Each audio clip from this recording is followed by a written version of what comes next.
కొరతకు సంబంధించి బీఆర్ఎస్ ఇవాళ ఉదయం నుంచి కూడా ఆందోళనలు చేస్తూ ఉంది. అయితే ఈ అంశానికి సంబంధించి మాట్లాడడానికి వరంగల్ వెస్ట్ ఎమ్మెల్యే నాయని రాజేందర్ రెడ్డి మనకి ఫోన్ లైన్లో అందుబాటులో ఉన్నారు. నాయని రాజేందర్ రెడ్డి గారు నమస్కారం అండి. బీఆర్ఎస్ చేస్తున్న ఈ ఆందోళనలకు మీ రెస్పాన్స్ ఏంటి, మీ రియాక్షన్ ఏంటి? దీనికి ఏం లేదండి. ఇక్కడ దేశవ్యాప్తంగా కూడా కొన్ని రాష్ట్రాలలో కొలత ఉన్నదనేది మంత్రులు, బీజేపీ మంత్రులే తిరగబడుతున్నదనేది చూస్తూనే ఉన్నాం. అది మొట్టమొదట అది కేంద్రం నుంచి రావాల్సిన యూరియాని రాష్ట్రం మీద నింద మోపి వీళ్ళన్ని చూస్తూనే ఉన్నారు. కానీ ఎందుకంటే రేపు అసెంబ్లీలో కాళేశ్వరం గురించి వీటన్నిటి గురించి వీళ్ళ దొంగతనాలు బయటపడతాయి కాబట్టి ఈ యూరియాని ముందు పెట్టుకొని మమ్మల్ని ఇది అటెన్షన్ డైవర్ట్ చేసి బైకాట్ అని చెప్పి వెళ్ళిపోవటం అనే దాని గురించి ఆడుతున్న ఒక నాటకం ఇది.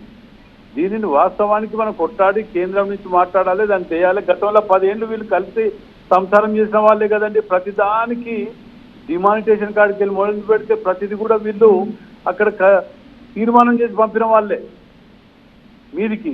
అట్లాంటిది ఇవాళ కొత్తగా వాళ్ళు వేరే మేము వేరే అని మాట్లాడినట్టు మాట్లాడటం, మా మీద కేంద్రం చేసే తప్పులను కూడా మా మీద నెట్టడం. మీరు బీజేపీని ఒక మాట కూడా అడగట్లే, వీళ్ళు అడగరు కూడా.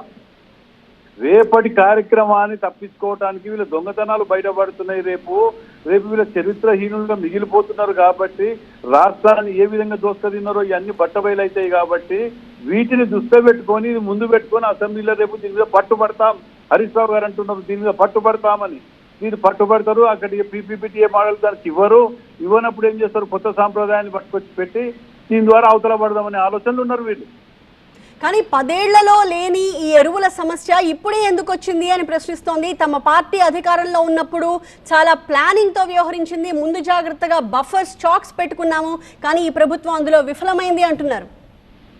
కేంద్రం నుంచి రావాల్సిన వాటి దాని గురించి మమ్మల్ని ఇదిగా అనటం ఒకటైతే, రెండోది అన్ని నియోజకవర్గాలలో ఈ కొరత లేదండి.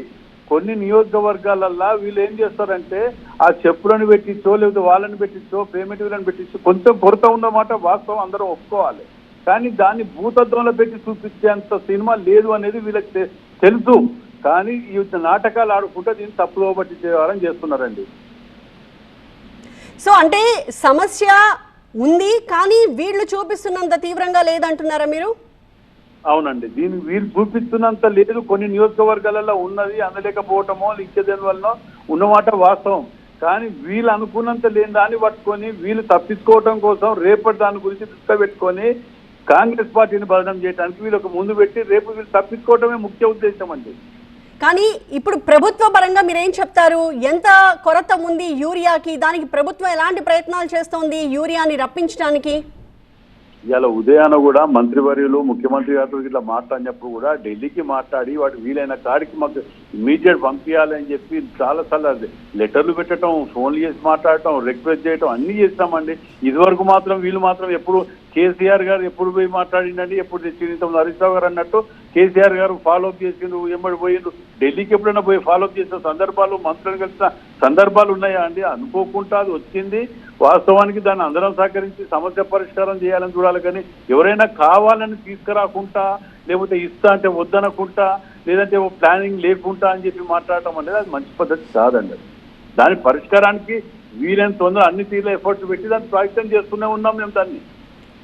Right, thank you Rajender Reddy గారు. సో అది కాంగ్రెస్ ఎమ్మెల్యే నాయని రాజేందర్ రెడ్డి చెబుతున్నది. యూరియా కొరత ఉంది కానీ అన్ని చోట్ల లేదు, కొన్ని నియోజకవర్గాల్లో ఉంది. అది కూడా బీఆర్ఎస్ నేతలు భూతద్దంలో పెట్టి దాన్ని చాలా పెద్దదిగా చూపిస్తున్నారు. వాస్తవానికి పరిస్థితి అలా లేదు అన్నది నాయని రాజేందర్ రెడ్డి వర్షన్.